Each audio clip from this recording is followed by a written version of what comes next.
ដឹងច្បាស់ថាអូនមានទេហើយតើពេលនេះត្រានតើអូនមាននឹងបងដែរឬអ្វីបងគ្មានសំណាងបានប្រានចរណៃព្រោះតែផ្លៃថ្លៃលើអូនឲ្យគេដៀលបងអ្នកស្រែមិនទៅអធិប្បាយឡើយចាប់ពីពេលនេះបងគ្មានសិទ្ធមើលថែមានមេទៀតហើយព្រោះមកដែរអូនមិនពេញចិត្តបង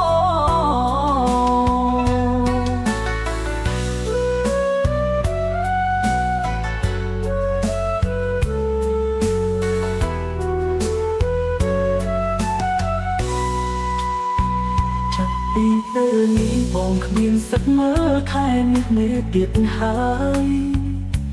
ព្រោះមកដែរអូនមិនពេញចិត្តប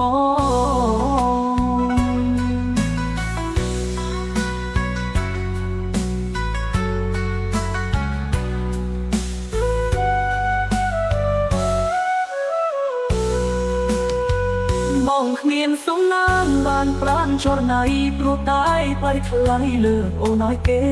ដៀលបងអ្នកស្រែមិនទៅអធិប្បាយឡើយចាប់ពីពេលនេះបងគ្មានសិទ្ធមើលថែមានមេទៀតហើយព្រោះមកដែរអូនមិនពេញចិត្តបងចាប់ពីពេលនេះបងគ្មានសិទ្ធមើលថែមានមេទៀតហើយព្រោះមកដែរអូនមិនពេញចិត្តបង